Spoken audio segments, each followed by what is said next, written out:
Hello বন্ধুরা, welcome to my channel. আমি দোলা তোমাদের কাছে চলে এসেছি আজকে একটা বেশ সুন্দর বেশ ভালো একটা ভিডিও নিয়ে। তো আশা করি ভিডিওটা দেখে তোমরা বুঝতে পারছো যে আমি কি ভিডিও নিয়ে তোমাদের কাছে এসেছি। অ্যাকচুয়ালি এইটা ছিল আমার আজকের মেন কন্টেন্ট। তো আমার থিম একটা ছিল, যে থিমটা মহিষাসুর মর্দিনী। তো মহিষাসুর মর্দিনীর একটা থিম করতে গেলে অনেক খরচা, অনেক এফোর্ট দিতে হয়, যেটা আমার পক্ষে পসিবল না। তো আমি আজকে আমি তোমাদের কাছে আজকে একটা মেকআপ আর্টিস্টের একটা ইচ্ছে শক্তি, একটা স্বপ্নের একটা ছোট্ট একটা ঘটনা নিয়ে তোমাদের কাছে আমি আজকে চলে এসেছি। তো দেখতেই পারছো, সকাল থেকে আমার হঠাৎ করে প্ল্যান হলো, আগের দিন প্ল্যান হলো যে আমি একটা শ্যুট করব। তো ছোট্ট একটা শ্যুট, খুব বড় সড়ো কিছু করতে পারবো না, কারণ হাতে সময় খুব কম। সকালবেলাতে আমাকে তোমরা দেখতেই পেলে যে আমি আমার বাড়ির লফট থেকে আমি আমার মা আর দিদির দুটো কলসি রাখা ছিল, পেতলের কলসি, অনেক সাবেকের। তো সেই কলসি দুটোকে আমি ঘট হিসেবে আমি আমার দোকানে, আমার যে স্টুডিওটা হচ্ছে, নতুন স্টুডিওটা, ওই স্টুডিওটাতে আমি ওই ঘট হিসেবে ওই দুটোকে আমি নিয়ে আসলাম। আমার অ্যারেঞ্জ করাটা তোমরা খালি দেখো। তো তারপরে আমরা গেলাম ফুলের মার্কেটে, ওখানে পদ্মফুল নিলাম। পদ্মফুল নিয়ে ওখান থেকে আমরা বেরিয়ে গেলাম, আমি আর আমার বুনজি দুজনে মিলে, কারণ সময় হাতে অনেক কম ছিল। দুপুরে ছিল শ্যুট, এটা সকালবেলার ঘটনা। হঠাৎ করে প্ল্যান, খুব তাড়া। তারপরে ওখান থেকে আমরা বেরিয়ে গেলাম বেনাচিতে, কারণ আমাদের কিছু জিনিস আনার ছিল, যেগুলো আমাকে অ্যারেঞ্জ করতে হতো।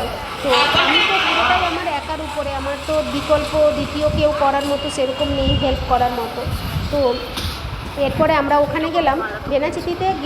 যখন গেলাম দেখলাম যে যেখানে আমরা জিনিসগুলো আনতে গেলাম, যে রেন্টে যে কিছু কিছু জিনিস লাগতো, তো দেখলাম তিনি আসেননি, তার আসতে একটু দেরি হবে। তখন আমি বললাম বুঝিকে যে চল আমরা একটু ভিরিঙ্গি মায়ের মন্দিরে একটুখানি ঘুরে আসি, প্রণাম করে আসি। ভিরিঙ্গি মায়ের মন্দিরে গেলাম। মন্দিরে ভিরিঙ্গি মায়ের রাস্তা দিয়ে যাবো, অথচ মায়ের মন্দিরে যাবো না, ব্যাপারটা কেমন যেন একটু থাকে। তো এরপরে ওখানে মন্দিরে গিয়ে প্রণাম করলাম। তো এই যে দেখতে পাচ্ছ পায়রা, এত পায়রা ওখানে, কী ভালো লাগছে, সত্যি কত সুন্দর ওরা আনন্দ করছে, খাবার খাচ্ছে, আবার উড়ে যাচ্ছে, কতটা ওদের মধ্যে কতটা আনন্দ। তো ওখানে থেকে আমরা তারপর আমরা বেরিয়ে গেলাম মায়ের মন্দিরে প্রণাম করে। আর মায়ের মূর্তি দেখো, দেখলে সত্যি প্রাণ একদম ভরে যাবে। আর কি সুন্দর, মুগ্ধ হয়ে যাওয়ার মতো। ওখান থেকে আমরা বেরিয়ে আসলাম মোটামুটি নিয়ার অ্যাবাউট 10টা, 8:30, 9টা 10টা হবে। তারপরে আরও কিছু অ্যারেঞ্জ করার ছিল, যে জিনিসগুলো কিনে এনেছিলাম। এরপরে আমাকে দেখো, আমার স্টুডিওতে কাজ একদমই ইনকমপ্লিট অবস্থায় রয়েছে, কারণ অনেক কাজ বাকি আছে, জাস্ট শুরু হয়েছে স্টুডিওটা। এরপরে আমরা স্টেজটাকে বানানোর চেষ্টা করছি, যে পুরোটাই আমাদের আয়োজন, পুরোটাই। আর আমার স্টাফরা ছিল, আর আমার স্টুডেন্ট 2-3 জন স্টুডেন্ট ছিল। তো সবাই মিলে আমরা একটা নিজেদের মধ্যে নিজেদের মতো করে আমরা একটা ভাবনা আমরা ক্রিয়েট করেছি। তো তার মধ্যে মেন পুরো পরিকল্পনাটা, ভাবনাটা আমারই ছিল এখন বলতে পারো। তো একটা মেকআপ আর্টিস্ট হতে গেলে অনেক ভাবনা পরিকল্পনা নিয়েই এগোতে হয়। তো আমি সেই বলতে পারবো না যে আমি সেই জায়গায় মেকআপ আর্টিস্ট এখনও হতে পেরেছি। আশা করি আগামী দিনে চেষ্টা করব, তোমাদের আশীর্বাদ থাকলে যতটা আমার পক্ষে সম্ভব হয়।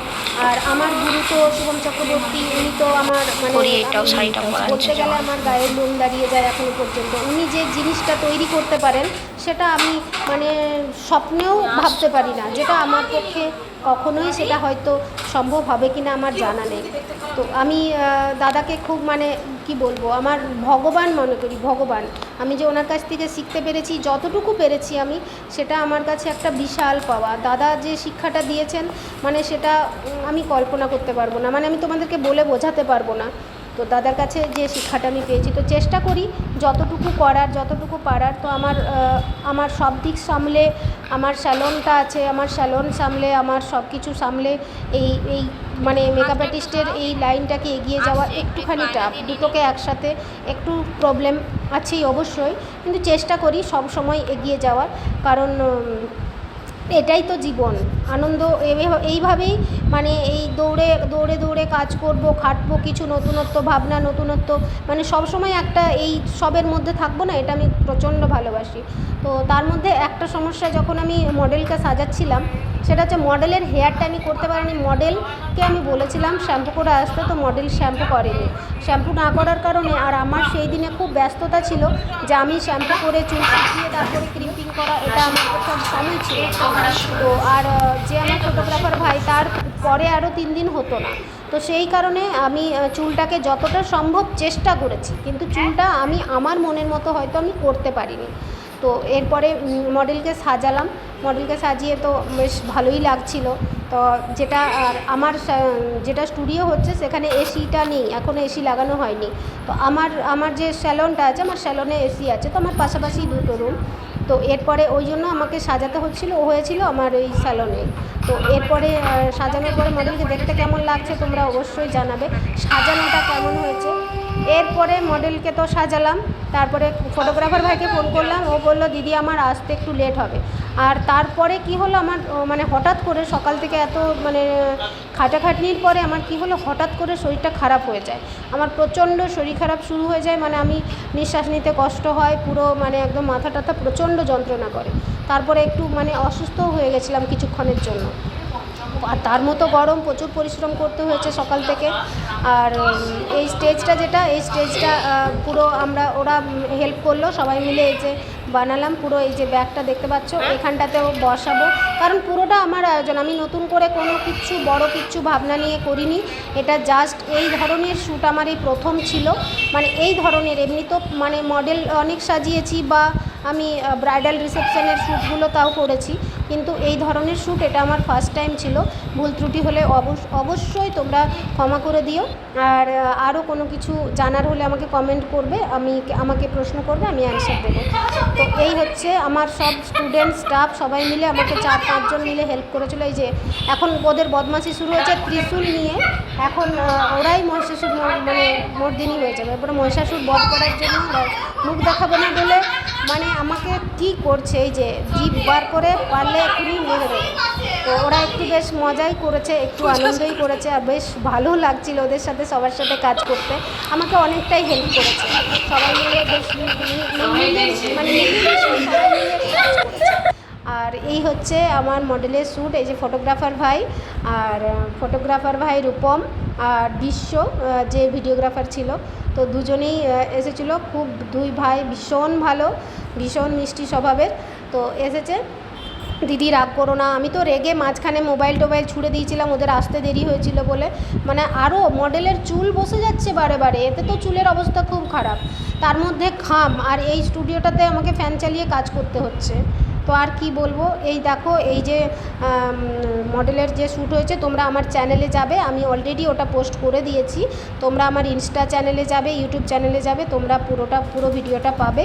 তো চলো আজকের মতো রাখি। এই শ্যুটটা তোমাদের কেমন লাগলো বলবে, আর আগামী দিনে আরও ভালো কিছু করার চেষ্টা করব। আর এখানে আরেক হয়েছে, মডেলের খেতে হয়েছে বিরিয়ানি, ওকে আমি বলেছিলাম বিরিয়ানি খাওয়াবো। তো যাই হোক, বিরিয়ানি সেই দিন খাওয়াতে পারিনি, মডেলের খুব দুঃখ, 10টা বেজে গেছে আমাকে বিরিয়ানি খাওয়ালে না। তো এই হচ্ছে ব্যাপার, মা দুর্গা মহিষাসুর মর্দিনী, সে বিরিয়ানি খাবে। আর যাই হোক, এইটা বললাম বলে আবার আমাকে ক্ষমা করে দিও সবাই, কারণ এটা একটা জাস্ট মজা করলাম। আর আগামী দিনে আবার নতুন একটা ব্লগ নিয়ে তোমাদের সাথে দেখা হবে। এই হচ্ছে আমার ভিডিওটা, পুরো ভিডিও। আর কেমন লাগছে একটু তোমরা কমেন্ট করবে, তোমাদের কমেন্টের আশায় থাকলাম।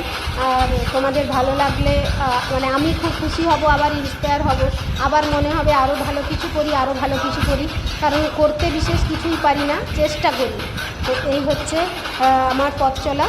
আর আগামী দিনে আবার নতুন একটা ব্লগে তোমাদের সাথে দেখা হবে। সবাই ভালো থেকো, সামনে দুর্গাপুজো আসছে, সবাই সুস্থ থেকো এই কামনা করি। আর আমরা তো অবশ্যই ভালো থাকবো, তোমরা ভালো রাখলে, তোমরা সবাই আশীর্বাদ করো, আর যেন আমি আরও এগোতে পারি। টাটা, বাই বাই, ভালো থেকো সবাই।